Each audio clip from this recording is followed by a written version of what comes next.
tempestade, a rampa. A rampa, você tem muito mais incidência de tempestade mexendo com sedimento do que os modelos de plataforma com borda. Então, a gente vai entrar um pouco nessa seara aí dos carbonatos da base, ou os carbonatos de água rasa, e a gente vai ver que esses carbonatos eles são depositados sobre o sal, sobre anidritas e na bacia de Campos, basicamente, na parte proximal é anidrita, na parte mais distal você começa a ter já os domos ou as estruturas salíferas, né, de halita e alguns sais, mas basicamente halita, alguns sais amargos, mas domina a halita. E esse pacote de sal é exatamente responsável pela estruturação que foi dada na bacia, né? Inicialmente, a primeira plataforma ela era uma plataforma de rampa, ela é uma plataforma mais tranquila, né? Porque, inclusive, ela foi depositada sobre um seg, né? Com algumas estruturas ainda, algumas estruturações que vieram do rift, né? E esse material da primeira plataforma, ele tem uma forma típica de rampa, né? É uma rampa bem suave, né? Um mar ainda raso, bastante raso, com profundidade não superior, acho que os 70 metros, 40, 70 metros. Então, é uma plataforma rasa, onde esses sedimentos se depositam ainda com processo de evaporação muito alta. Então, alguns colegas na Petrobras chamam de ambiente de sábica, mas, na verdade, ela não é toda uma sábica, né? Ela é uma plataforma completa, ela tem olitos, ela tem ocolitos, ela tem, só que o clima está muito, muito árido. Então, essa plataforma você tem, lógico, incidência maior de eventos de geração de caverna, de exposição subaérea, de vários outros controles. Quando você vai subindo para a plataforma superior, para o pacote superior, você praticamente vai ter já está muito movimentado, inclusive em função desse peso dessa primeira plataforma sobre o sal. O sal inicia essa parte mais de migração e começam a dar falhas, falha lística, gerando autos estruturais da própria plataforma, né? No primeiro pacote. Então, essa é uma seção, né, do Rangel, onde é uma seção bastante ilustrativa, né, do campo, onde você tem os altos, o vermelho são os basaltos, o laranja, o amarelo é o pacote rift, né? Depois vem o pacote o seg e o sal sobre esse pacote e a deposição dos carbonatos desde a parte mais proximal da bacia até a parte distal, chegando em algumas áreas após essas muralhas de sal, você praticamente não tem mais carbonato, né? A plataforma não extravasa para o lado de lá. Inclusive, na Bacia de Santos, você tem um poço que tem mais de 1.600 metros só de calcilutito. Então, esse calcilutito ficou numa bacia, ficou toda restrita àquela área, ela não extravasou em função dessas muralhas.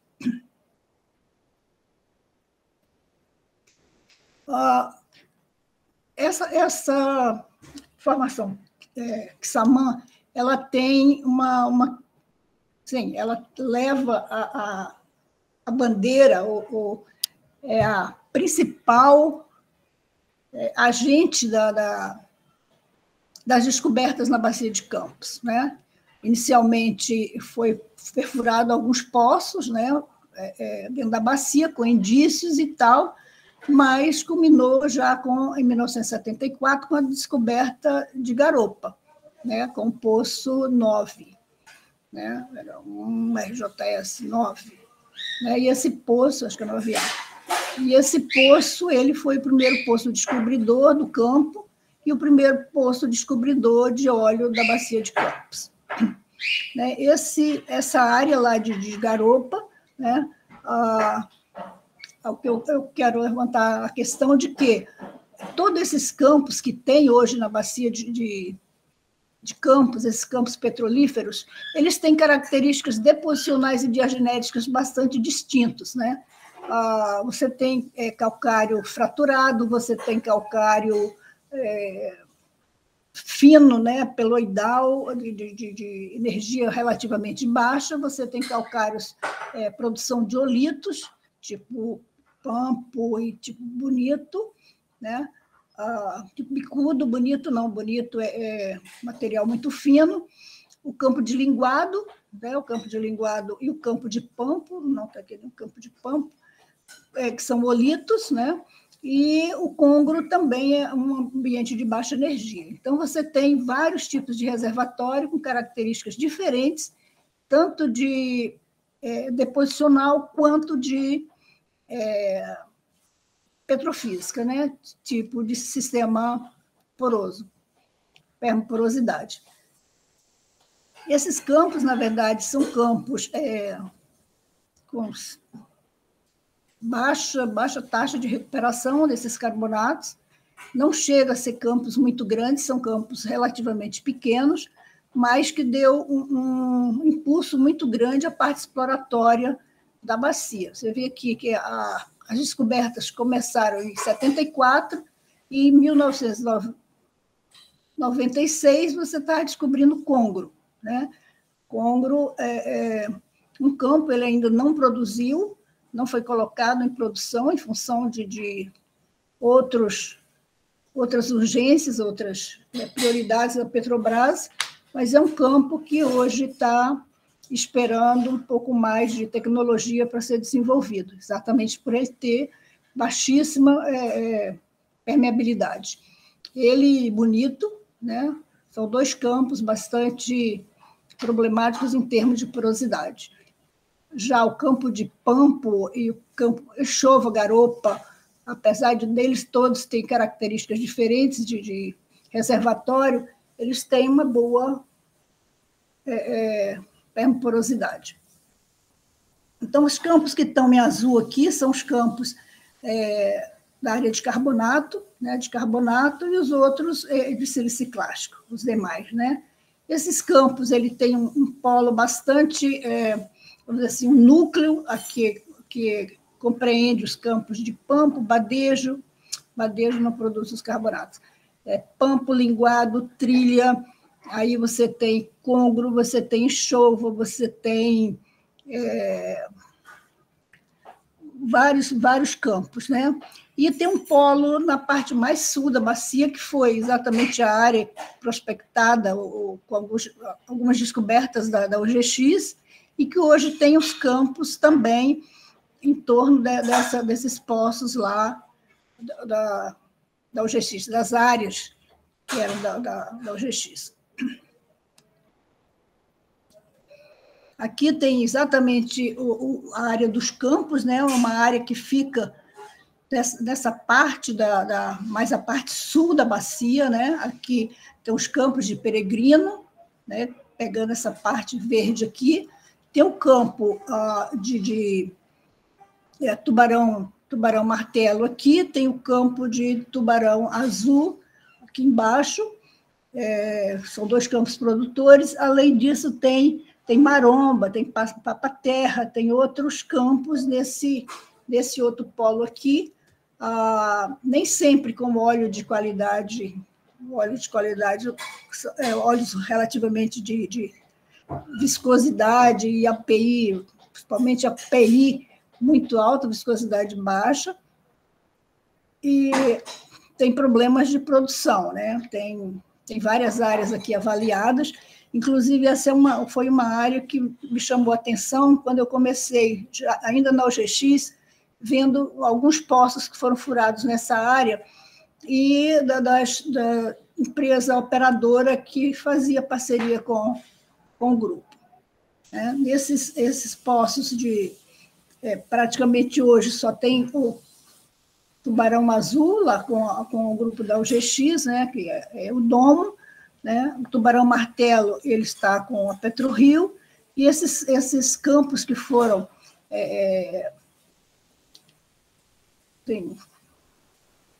desinvestidos, sofreu desinvestimento da Petrobras, eles hoje estão na mão de praticamente de empresas privadas, né?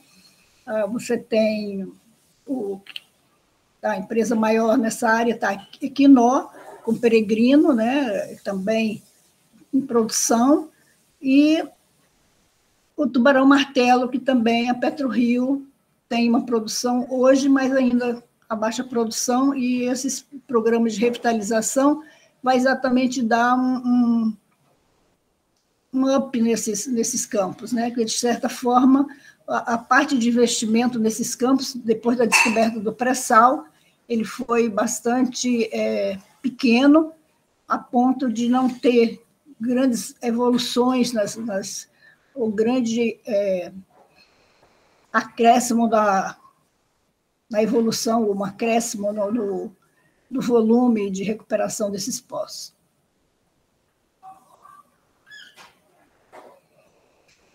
Tá, esses carbonatos são considerados carbonatos,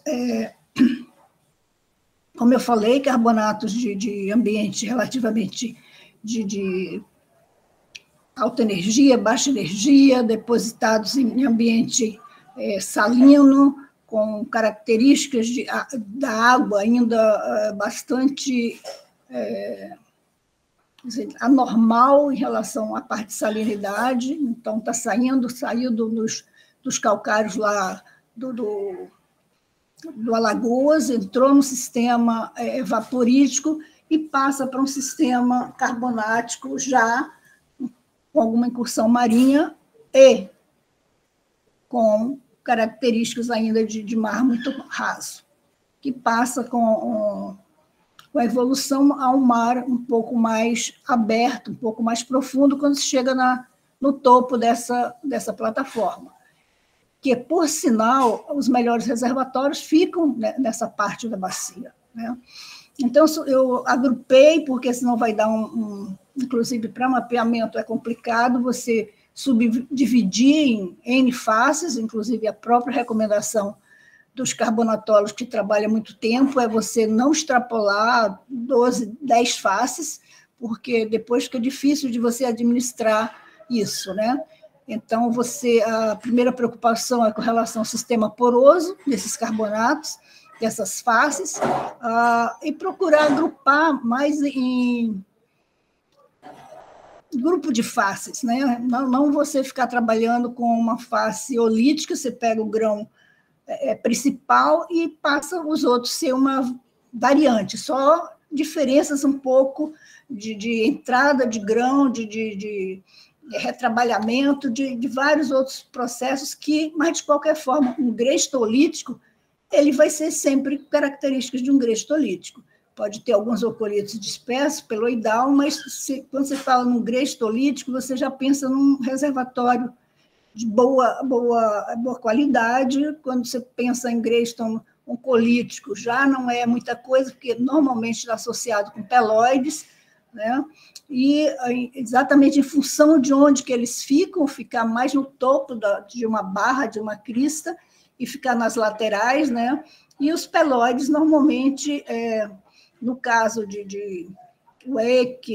o Eckstone, está errado aqui, ficou o Eckstone, e os mudstones, que são da parte mais profunda. Então, aqui está mais ou menos um resumo dessas principais faces, que dá, por exemplo, quando você não faz uma face perfil, você pode fazer esse agrupamento em sequências de faces, onde você tem características permoporosas similares. Agrupamento de faces, ela gera um sistema bastante organizado da deposição dessas características litológicas, né? Muitas vezes você observa as estruturas da acumulação e você vê características que realmente demonstram uma plataforma de alta energia, um banco de alta energia, um lençol de areia de alta energia, as dimensões também desses bancos, né? Porque às vezes as dimensões ela leva a quilômetros e quilômetros e quilômetros. Um exemplo assim muito didático para mim está na Bacia de Santos, onde você tem dois pacotes, bastante, são os dois pacotes produtores, principalmente a zona B2 e a zona B1, e ela forma praticamente um lençol que vai de um campo situado na parte mais central da bacia até um campo situado mais a sul da bacia. Então, formando praticamente uma única, assim, não um único campo, porque cada autoestrutural é um campo diferente, mas formando um sistema que é preditivo, que você, já conhecendo o primeiro furou o segundo, dá igual, os próximos você vai e repete a estrutura, que foi isso que aconteceu na Bacia de Santos. Então, esses campos, né, aqui está algumas estruturas vistas nessa parte de os padrões de empilhamento, isso tem muito a ver com as falhas lístricas, né? Essas próprias falhas criam estruturas de rollover, de migração de bancos, esses bancos às vezes estão totalmente desassociados da plataforma, né? São jangadas, eles navegam em cima do sal, e é possível, inclusive tem um trabalho que reconstituiu essa plataforma, de pegar cada pedacinho desse e somar e fazer como que era a plataforma sem esses processos das lísticas muito acentuado, né? E essas lísticas aconteceram exatamente durante a deposição dos pacotes mais superiores. Né? Você vê a movimentação, as características bastante evidentes nessas estruturas.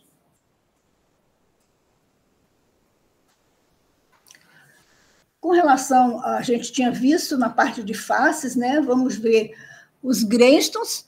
Lógico que aqui tem grênston cimentado e grênston, a parte azul é a parte do sistema poroso, a parte branca, em alguns casos, é o cimento, e os grãos, né? Que os grãos são olitos, oncolitos, pelóides, bem selecionado ou um pouco mal selecionado, ou até bem mal selecionado, mas você vê que as características porosas basicamente uma porosidade intergranular, né? Não é igual de silício clássico, mas dá porosidades bastante acentuadas, né? De chegar ao ponto de você ter até 3 Darcy, quem conhece essa parte de reservatório, 3 Darcy como porosidade de permeabilidade de matriz é excelente, né? Comumente a matriz ela fica nos carbonatos em torno de 100, no máximo 500, quando é muito bom o reservatório, milidarcy, e quando tem 3 darcies, ele produz qualquer coisa que você bota lá dentro. E quando você tem, uma das características que a gente observa também em alguns pontos, você tem preservação da porosidade primária. E essa preservação ela é importante, ela gera características de fluxo, porque os grãos começam a se arranjar, sabe? Eles começam a criar tipo um efeito coluna. Um vai ficando em cima do outro, gerando poros que são verdadeiros canais, né? Você olha aqui, um grão está tocando o outro, esse grão aqui empilhou, né? Eles estão formando uma coluna sustentando essa porosidade primária. E também é excepcional, né? Quando nós estávamos trabalhando com o campo lá da Bacia de Campos, em Santos, eu estava conversando com um consultor de fora, falei com ele que eu tinha visto porosidade primária mesmo, sem nenhuma dúvida. Aí ele falou que não existia, é um carbonatólogo renomado, e eu falei, tem. Ele falou, não, eu nunca vi. Falei, eu te mostro. Aí eu mostrei algumas lâminas dele, inclusive alguma muito similar a essas daqui, que a porosidade realmente é a porosidade primária, né? E a gente observa alguns cristais de calcita, mas calcita tardia, é uma calcita com os blocos euédricos, né? Dispersos dentro desse carbonato. Então, ela não tem a característica de sustentação, não tem praticamente não impacta a porosidade. Dos greystons, aí a gente entra nos pextons, os wextons e os mudstones, que são já rochas de mais baixa energia, elas contêm bastante matriz, essa primeira aqui ainda é um greyston, mas ela tem bastante matriz, o que faz com que a dissolução do poro não seja tão facilitada como no caso da calcita límpida. Pode gerar porosidade, sim, dependendo do processo, depois do processo diagenético, você pode dolomitizar e gerar porosidades muito boas, ou a diagênese pode não facilitar essa dissolução, enquanto que o carbonato, os greystons, eles são facilmente dissolvidos no cimento, gerando porosidade secundária, intergranular secundária. Então, esse é um grupo de rochas de mais baixa energia, a probabilidade de reservatório é bem mais baixa que isso, tanto que se busca sempre as cristas, às vezes, de estrutura, onde você tem os greystons, lógico, dos carbonatos, buscando essas rochas com características permoporosas. Você tem também, dentro desse pacote, os dolomitas. Os dolomitos, elas são, que acontece na primeira plataforma, eles são extremamente porosos em alguns casos, né? A porosidade, mas o que impacta a porosidade dos dolomitos é que a porosidade, comumente a porosidade isolada em VUGs, são poros só quando é intercristalino, eles estão bem conectados, então às vezes você tem porosidade alta e permeabilidade baixa. Então, você tem uma dolomitização fina, né, já de material com cristais muito, muito pequenos, enquanto que em outros lugares, onde você tem as rochas mais limpas, a cristalinidade da dolomita é maior, os cristais são maiores. Então, esse é um tipo de reservatório também que a gente vai ver, vou falar um pouco sobre como que eles atuam, como se gerou essa dolomitização e como se gerou essa porosidade, que é um assunto, às vezes, discutível com relação à parte dos processos de dolomitização, mas com os postos que eu estudei, com o material todo que eu vi, eu tenho um ponto de vista sobre essa dolomitização que aconteceu na bacia. Outro tipo de face que se observa são faces recifais, né? Durante muito tempo foi questionado, inclusive perguntou-se a ocorrência de recifes na bacia de Campos, né? Nunca tinha sido reportado, né? E esses recifes na parte mais sul da bacia, lá naquela área da UGX, um pouco também áreas do vizinho, de algum vizinho, acontecem esses calcários, esses baldstones, esses calcários recifais. Então, e tem uma fauna completamente diferente, uma fauna e uma flora completamente diferente dos carbonatos em geral, do restante da parte mais, vamos dizer assim, mais salina, mas talvez aqui tenha, aí se adventa a possibilidade da entrada do mar pela parte também vindo do norte, não só a abertura oceânica sendo só do sul, exatamente em função desses elementos que aparecem nessas áreas que hoje está se identificando alguns recifes, né? você tem uma fauna tetiana, que é do mar de Tétis, que é do norte, inclusive com bastante similaridade com relação aos micro-organismos, né? O Arai já tinha identificado isso com relação às Araiodymas, relativa às pitonelas, alguns elementos que são tipicamente tetianos, e pitonelas, vários outros tipos de calciférulos, calciférolídeos, que acontecem, alguns foraminíferos plantônicos também, mas hoje a gente já tem ocorrência de rudistas, ocorrência de corais, ocorrências de algas, ocorrências de ostras. Nesse campo aí foi visto ostra, coral, estromatoporoides, algas verdes, algas incrustantes, muito molusco, formando as faces de Hudstone, Floatstone e Beadstone. Essa é uma área bastante interessante, né, porque desperta esse outro lado de Recife, e esses recifes poderiam despertar um pouco o interesse exploratório mais nessa área. Apesar de ele estar situado numa área com bastante atividade vulcânica e óleo bastante viscoso. Aqui são mais faces, né? São faces bastante interessantes, né?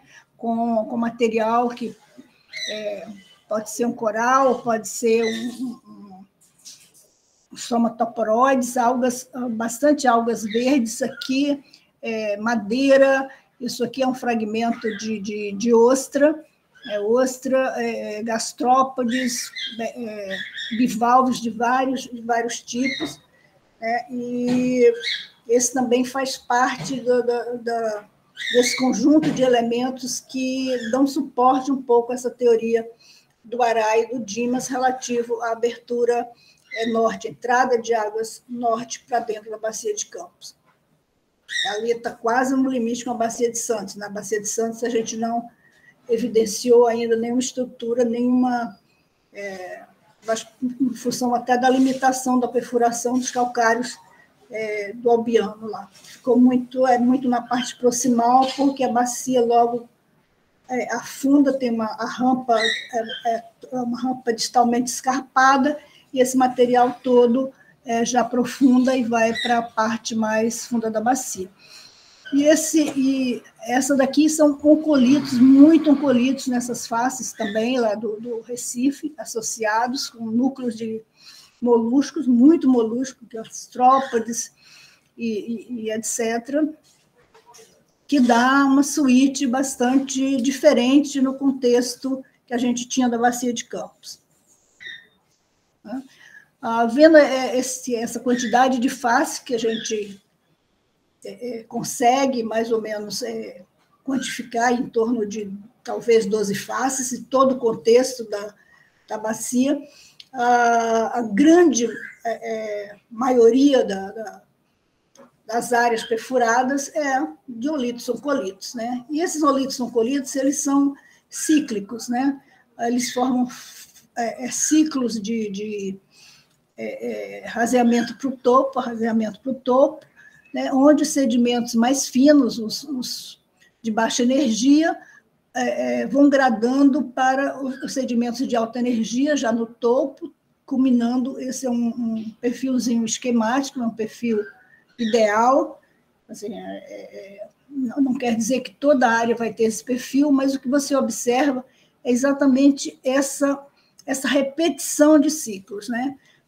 Quando você começa a olhar os perfis, olhando aqui o perfil de densidade e o neutrão, você vê claramente a formação de ciclos de raseamento para o topo, sendo que a alta energia estaria mais no topo, onde estão os melhores reservatórios, e na parte mais basal, os reservatórios de qualidade mais inferior, mostrando todos os perfil de porosidade, perfil de face, o gama também mostra, né, esses pacotes bastante acentuados.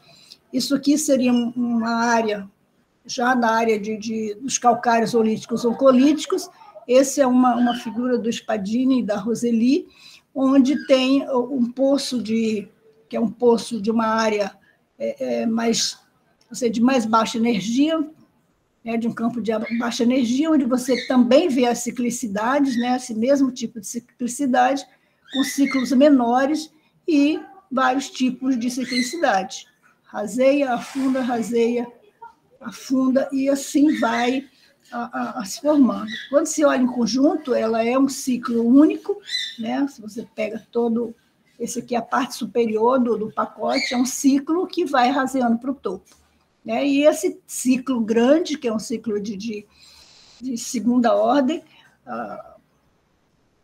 quando vem com a base lá, eu acho que esse é um de segunda ordem, que representa exatamente todo o pacote dos calcários aí do Albião.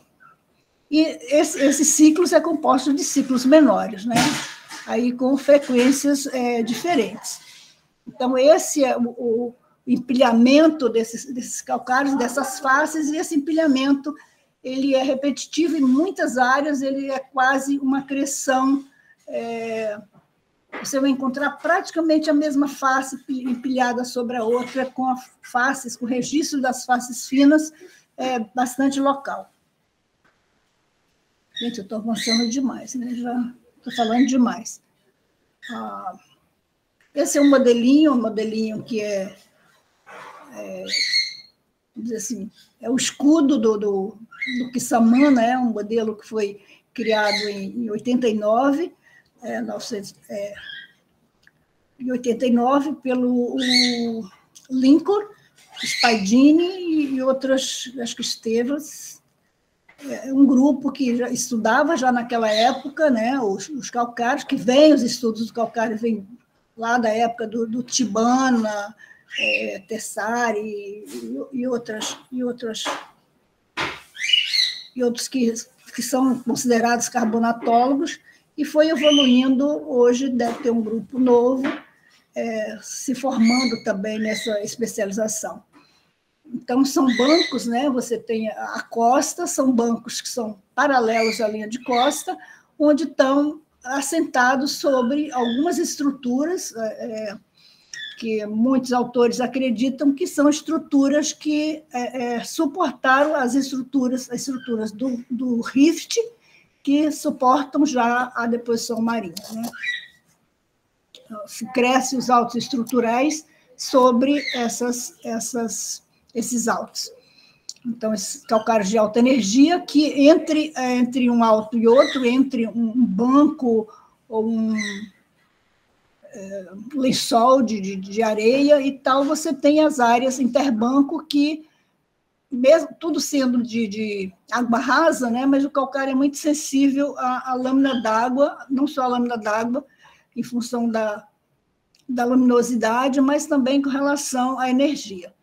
Então, os calcários de Grayson ficam situados mais na parte mais alta da estrutura, enquanto que as faces de Paxton, que aí dá o ciclo, né? À medida que o ciclo vai crescendo, esses Graysons eles vão progradando grande parte sobre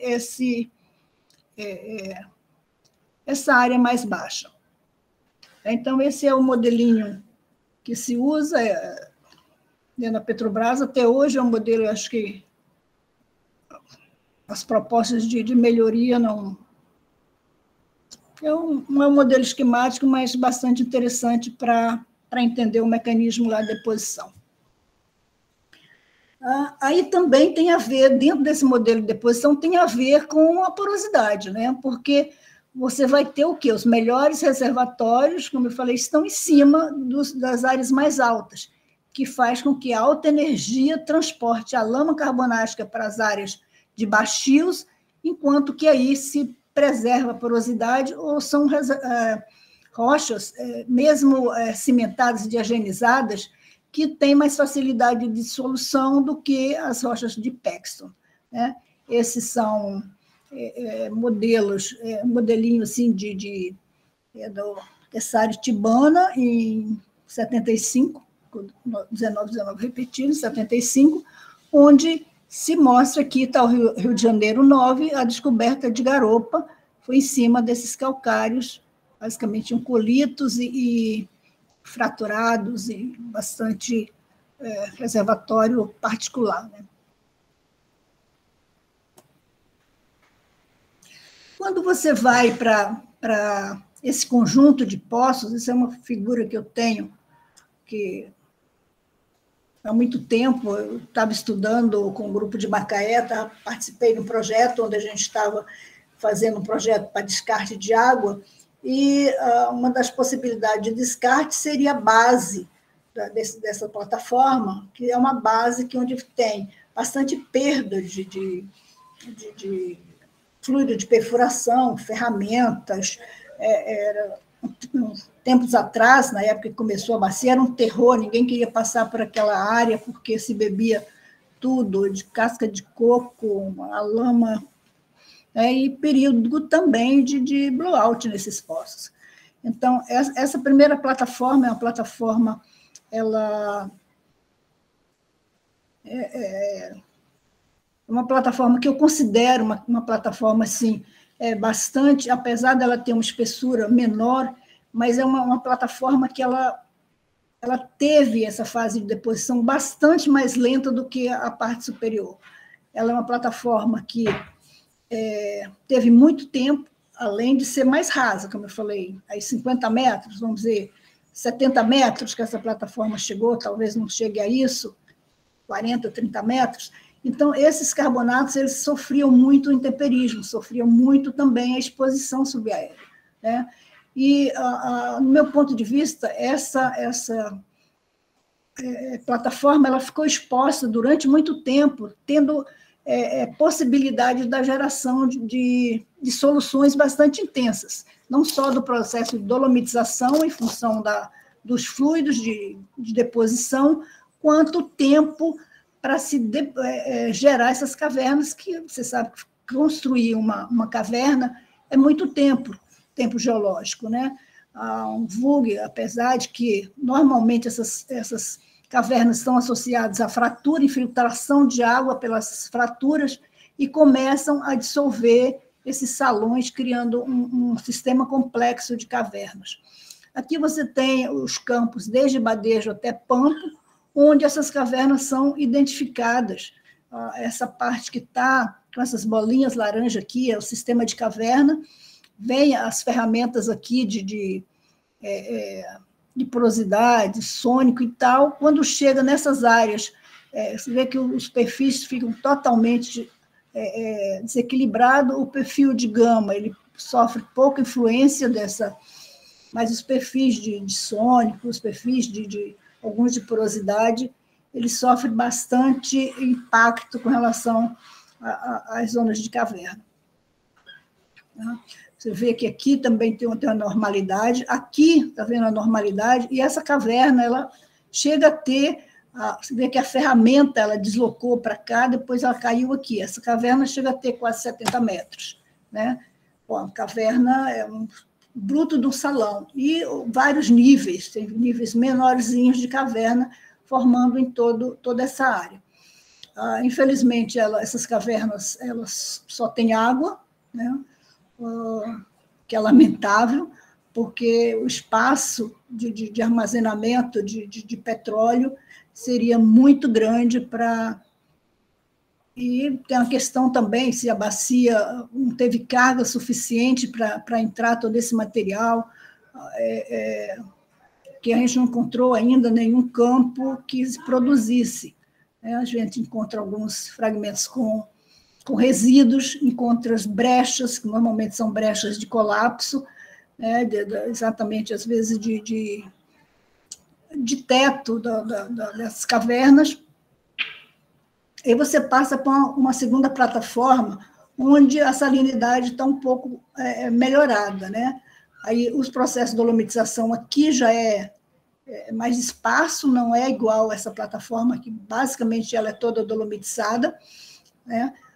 Essa segunda já não é tanto assim as atividades de dissolução, e o pacote superior é um pacote bastante individualizado, inclusive das propriedades deposicionais, que formam ciclos mesmo de rasamento, e ciclos basicamente um sobreposto, ou alta energia sobreposto a alta energia, sem quase não ter sedimentos finos associados.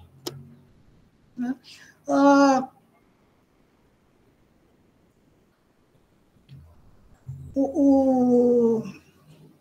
Essa parte de litologia, realmente, eu fiz só um breve resumo do que acontece na bacia, né?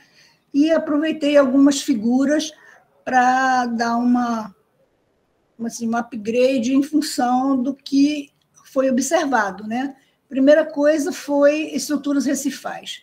Estruturas recifais exatamente nessa parte mais sul, onde já se adventa, através desse mapa do Azevedo e Arai, a entrada do mar Tétis, nessa porção da bacia vindo do norte, né? O material vindo do sul, desculpa, o material vindo do norte. Aqui seriam as evidências que a gente observa com relação a esses recifes de coral, né, e com a faciologia também bastante característica, né? Além dos Hudstons e Blindstones, Poststones, e toda essa parte de recifal, você vai encontrar também ostras, que pode ser acrescentado aqui a outros elementos que já foram, inclusive, reportados, né? Tipo, essa parte aqui não foi reportada ainda, eu estou passando de primeira mão, né? Não tem nada escrito com relação a esses recifes, a posição deles e como é que eles se ordenam, mas aqui já foi identificado elementos que são tipicamente tetianos, né? E aqui também entra essa parte já que são organismos tipicamente tetianos também. Então, tem uma gama de elementos que vem somar aqui, os identificados pelo Arai e pessoal da biostratigrafia, né? É identificado pelo Gerson Terra também, identificou alguns elementos, alguns rudistas já, né, nessa parte aqui, né? E agora com a identificação mais de algas verdes, corais, bastante algas incrustantes, ostras, inoceramídeos, tem toda uma gama de elementos aqui da plataforma de água rasa. Então, acrescenta essas evidências, né, da estrutura recifais, não somente fragmentos ou pedaços desses elementos, mas de próprio Recife, núcleo do Recife vista nesse poço, acho que são 3 poços que aparece bem essa litologia, né? Era um trabalho que eu estava guardando segredo durante muito tempo até para uma discussão mais tarde de um trabalho pioneiro com relação a isso aí, mas com essa apresentação eu já deixo o registro de que tem essa ocorrência.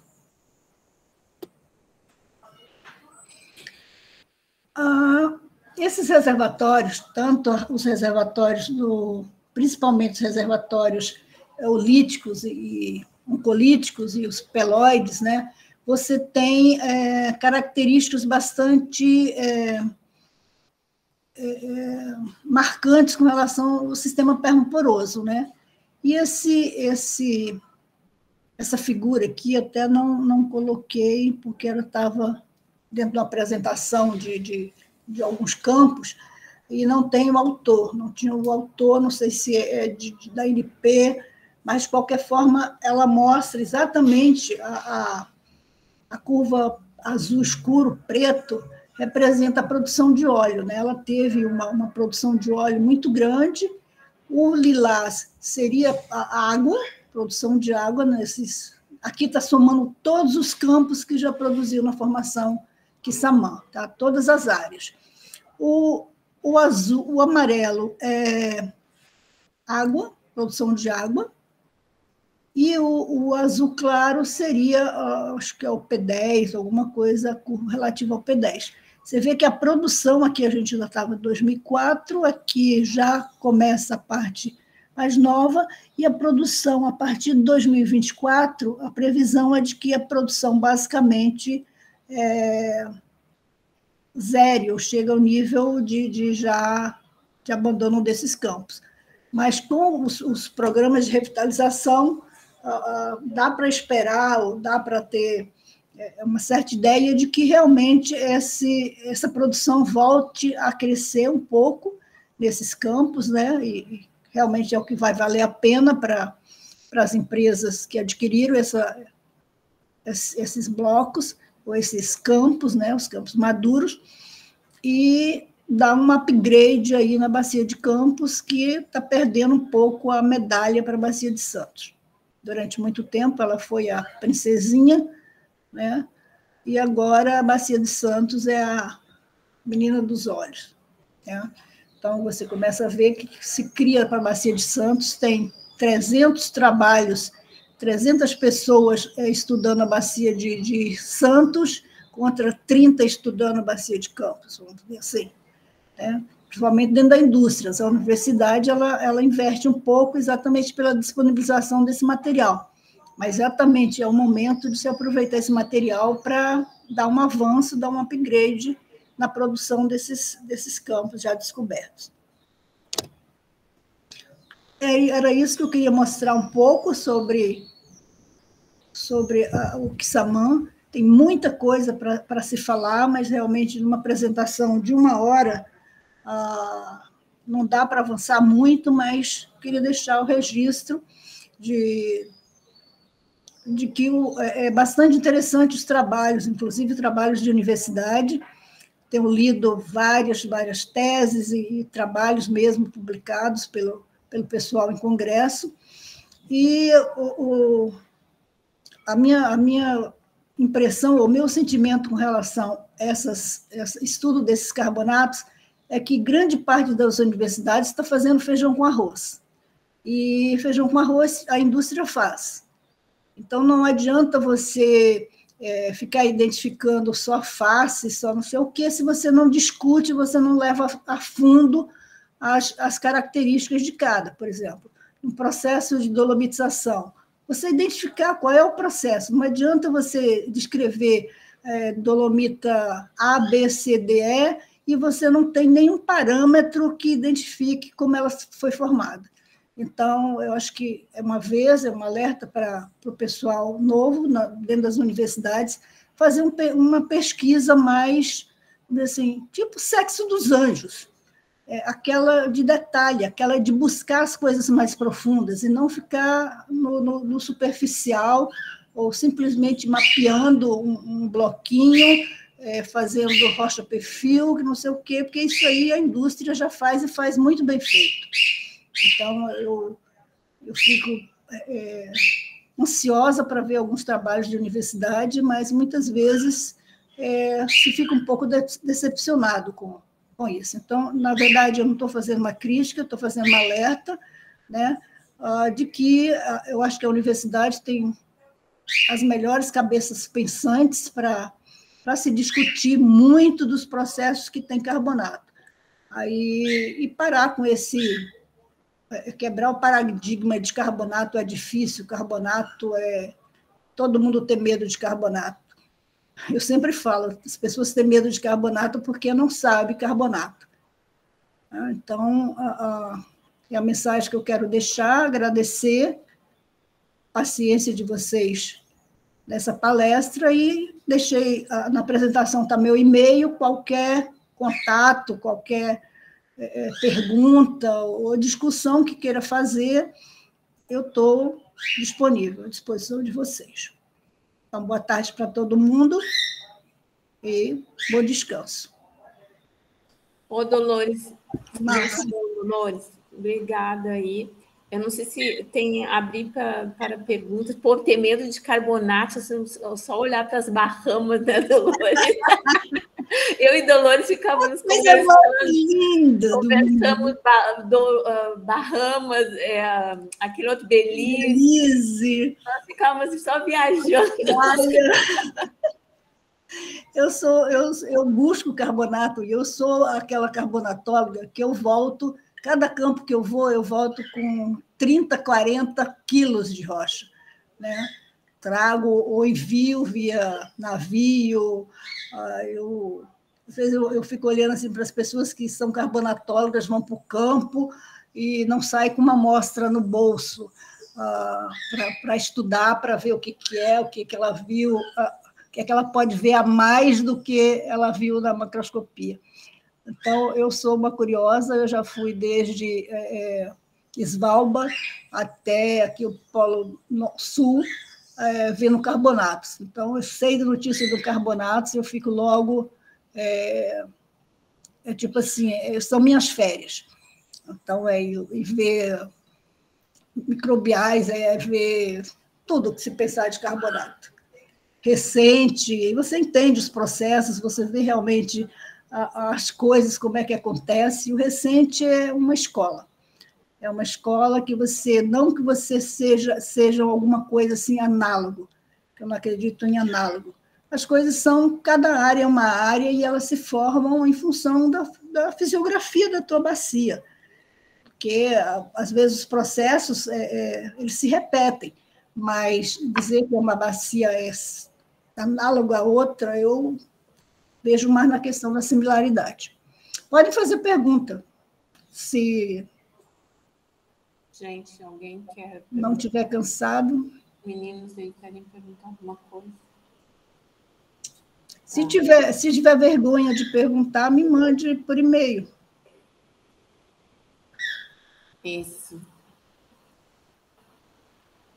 O Mendes, pode perguntar, Mendes. Tá só com o microfone. Que honra, que honra. Boa tarde, Dodô. Boa tarde a todos que estão acompanhando essa brilhante apresentação. Como já era esperado na apresentação da Dolores, é sempre um prazer enorme ouvir a Dolores falar sobre carbonato. Mas, Dodô, eu tenho 3 perguntas para você. O pessoal está querendo econômico, eu quero 3 perguntas para você, tá? A primeira é a seguinte... Espero que eu saiba responder.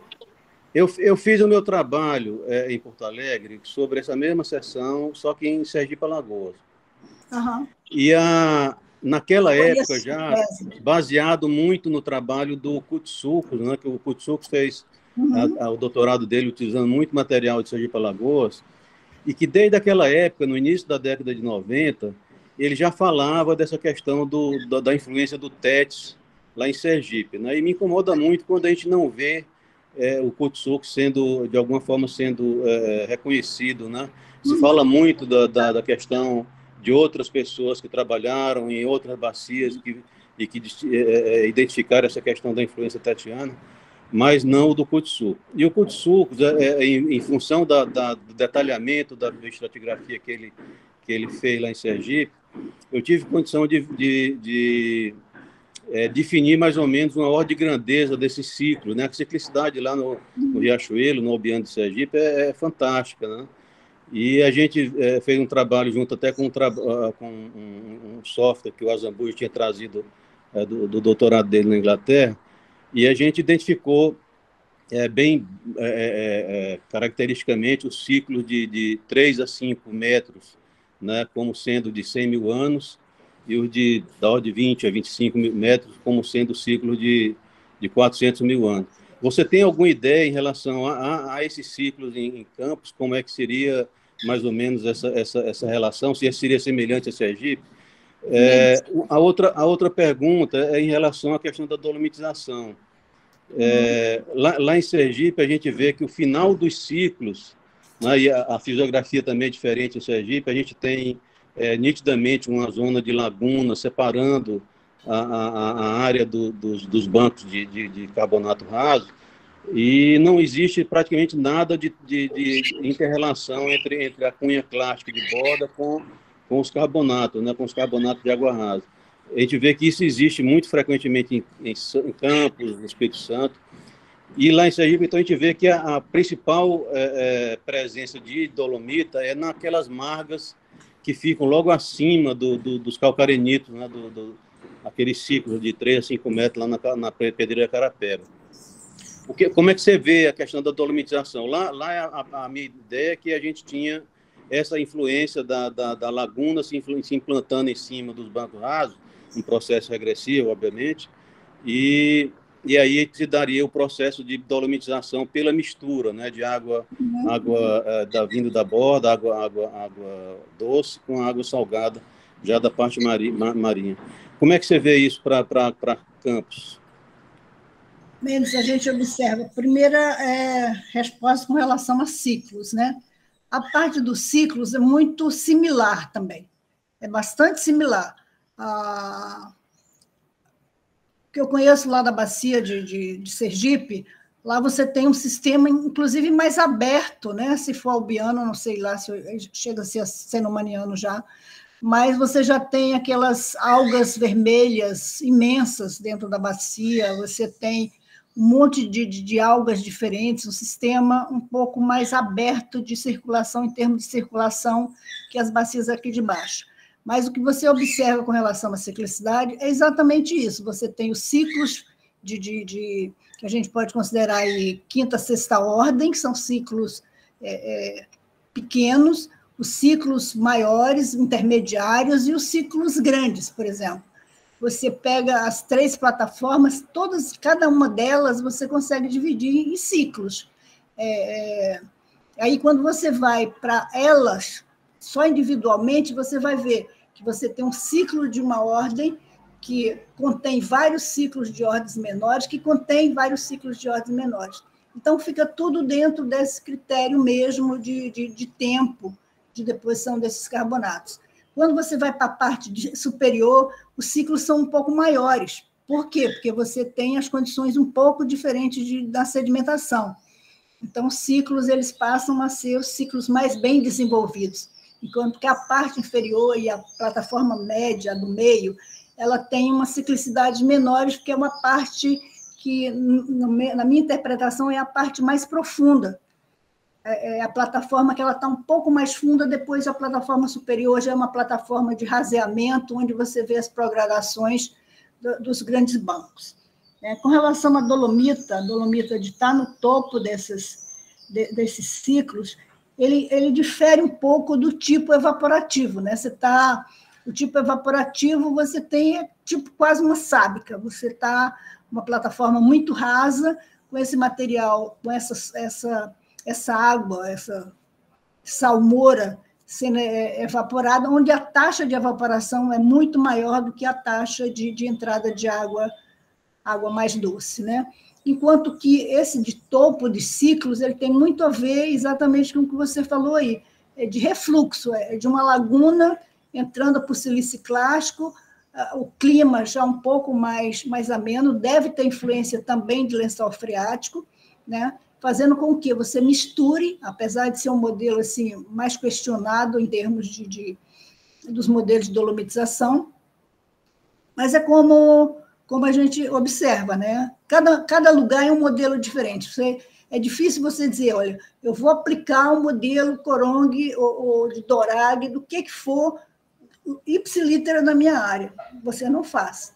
Você vai ter N outras variáveis. Então, você pega mais isso como uma referência desses modelos. Mas o processo também é um processo que entra também a parte evaporativa. Né? Tem essa água, quando aquele de mistura, ou do Adams e Rhodes, e o do mistura de sangue, que eles chamam do Corongue, são modelos que são comuns mais no topo dos ciclos, que ficam um tempo um pouco maior exposto. Dolores. Oi. Desculpa, não terminou ainda de responder as do Mendes? Ele falou exatamente de ciclos, da dolomita no topo, e a outra foi relativa a quê, Mendes? Não, era só em relação ao trabalho do Kutsuko, nessa questão da influência do TETS na deposição boliviana. Mendes, mas é isso aí, é só uma reclamação que eu tenho, que as pessoas sempre devem... Só dá também um puxão de orelha. Acontece que nós, principalmente aqui no Brasil, a gente tem uma memória muito curta, né? Assim, as pessoas não ou leem pouco, né? Ou desconsideram o que as outras pessoas fazem, né? Isso é muito, se vê muito no grupo inteiro, né? Eu acho que as coisas têm que ser um pouco mais... quando você vai fazer um rastreamento de uma informação, você tem que trazer essa informação lá de baixo, não botar modificado do fulano. Quando você vê uma figura... eu tinha um exemplo, eu tinha uma figura que eu fiz a figura, aí essa figura foi para o DPEX na época, a figura virou a figura do fulano, que depois virou a modificada do fulano, e foi indo. Quando eu vi, meu nome não existia, aquela figura não tinha sido minha, sabe? E começavam a publicar aquela figura, seu fulano, que tinha feito a figura, tinha copiado a figura, que a gente não tem muito isso, né? Não tem o copyright e também não tem essa preocupação de seguir uma pesquisa em determinado ponto que eu estou discutindo. Eu vejo muito isso. E eu lembro do Kutsuko já com essas discussões, com tal, mas acabou, como foi publicado, e publicado em revista internacional, que se associa com os grandes papas internacionais aí de carbonato, que são considerados os grandes papas, e esquece as coisas. Estava falando de discussão sobre a Tauch-Stevensita. Muita gente ignora o trabalho sobre Tauch-Stevensita. Agora, entra no Google e vai ver quem que definiu a Stevensita. Está lá, um trabalho feito pelo Hassan, Ana Misuzaki, eu, Marcelo, que nós fizemos toda a pesquisa em cima desses minerais. Pesquisa mesmo dentro do laboratório, com mistura e tudo. Então, a gente tem que dar um alerta para as pessoas exatamente ficar atento aos trabalhos primordiais, as primeiras publicações com relação àquele tema. O ponto era esse, Dodô, era exatamente esse o meu ponto. Obrigado aí, um grande abraço. Um grande abraço, chefe. Dolores, eu tenho uma pergunta. Me diz uma coisa, a questão da Bacia de Campos, essas falhas gigantescas que tem, tipo Bacia de Santos, essa dolomitização, ela poderia ter alguma coisa associada com fluidos vindos através dessas falhas? Qual é a tua opinião? Márcia, do que eu já vi, do que eu estudei, as influências, as entradas de água mais quente, hidrotermal, ou água hidrotermal qualquer, termobárico, né, os modelos termobáricos. Eles são modelos que são muito localizados. Ele ocorre mais próximo às falhas, a penetração dele na rocha não é a longa distância, ele penetra primeiramente nas zonas porosas, e muitas vezes você fica com aquele modelo como se fosse uma árvore de Natal. Você não tem uma bacia inteira sendo dolomitizada, uma rocha inteira sendo dolomitizada. Então, e também a evidência das termobáricos, né, dos minerais que acontecem com alta temperatura, que são exatamente a cela das dolomitas, alguns minerais também típicos, né, de alta temperatura. Então, eu não vejo nenhuma evidência de que poderia ser hidrotermal. Entendi, obrigada. Porque eu andei lendo sobre isso e eu vi que tem autores que defendem isso, né? A origem hidrotermal de dolomita. Eu li. Também já li, mas aí fala e não dá evidências, né? A questão é você falar e mostrar, né? Sim. Então, vamos estudar, vamos fazer isótopos de outros elementos para a gente ver, vamos fazer vários testes para avançar um pouco mais no conhecimento. Eu acho que é aí que é o avanço de conhecimento. Interessante. Alguém mais? Alguma pergunta para a Dolores, gente? O Gamboa está caladinho, ó. Ele está Pois é, eu estou esperando ele comer os rudistas. Ele não come rudista. Eu tenho uma pergunta. Dolores, você poderia... Não tem rudistas. Não, mas olha só, essa é a segunda pergunta. Mas a primeira é assim, então, como é que você explica as grandes porosidades, assim, em alguns casos quase que original, nos calcários em grandes profundidades, como na Bacia de Santos? Do Albiano, que eu estou falando, do Albiano. Sei. Se advoga muito a questão de altas pressões.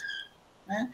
Você tem um reservatório relativamente pequeno, você tem um reservatório fechado em termos hidráulicos, quase fechado, e gerando um ambiente de alta pressão.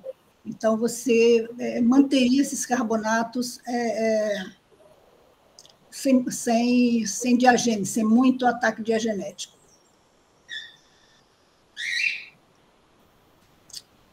Respondi? Ficou satisfeito? Ou você vai comer os rudistas? Ele me deve esse jantar dele de rudista há muito tempo. Né, Gamboa? Ele fica caladinho comigo. Ele é tão expansivo e agora ele está mudo. Ele está lembrando que está te devendo, e aí ficou mudo. Saiu! É o dia que ele vai engordar comendo redistas. Ai. Então tá. Zé, tu queres falar alguma coisa, Zé? Quem é o Zé? O Zé é o professor aqui do lance. O Zé. Bom, se ninguém mais... João Cláudio... Está todo mundo inibido, pô. Meus amigos vão para... Amigo vai para uma palestra para fazer pergunta. Gamboa, o teu áudio está mudo. Desculpe, eu não sei o que aconteceu, eu perdi a conexão e não escutei a resposta. Desculpe. Não escutou, Gamboa? Eu te ligo. Não, eu estava falando exatamente a questão do tamanho do reservatório. É um reservatório pequeno, de alta pressão, né? E com circulação de fluido restrito. Então, ele mantém a porosidade primária. É o que se advoga. Eu nunca fiz uma pesquisa para ver se realmente é isso. Né? Essa parte só o que se advoga na literatura, né? De que seja reservatórios com alta pressão muito alta. Uhum. Eu estava assim, pensando no timing na entrada do óleo. Nem sempre. Porque a entrada de óleo já se considera que a rocha está em uma determinada profundidade, né? E aí você já tem o processo diagenético, ele começa a atuar logo que é depositado. Então, nesse caso de preservação, o processo depositou, caiu no fundo, já começa a ser soterrado, já começa a anular qualquer processo diagenético. Aí não tem percolação de fluidos, é um ambiente, é uma área fechada, relativamente fechada e pequena. Entendi. Obrigado. Nada. Mais alguém, gente? Aí mais alguma pergunta para Dolores? Se não, só tenho que agradecer. Todo mundo é sabidinho, né? Porque quando eu vou na palestra, às vezes eu fico com vergonha, porque eu pergunto tanto, que às vezes eu fico inibida. Bom, Eu só quero agradecer em nome do Landau aí, que é o nosso coordenador aqui do laboratório, em nome do Zé. Agradecer, Dolores, por ter essa disponibilidade aí de vir fazer essa palestra para a gente. Tá? Foi muito bom. Okay, foi um prazer, foi um prazer.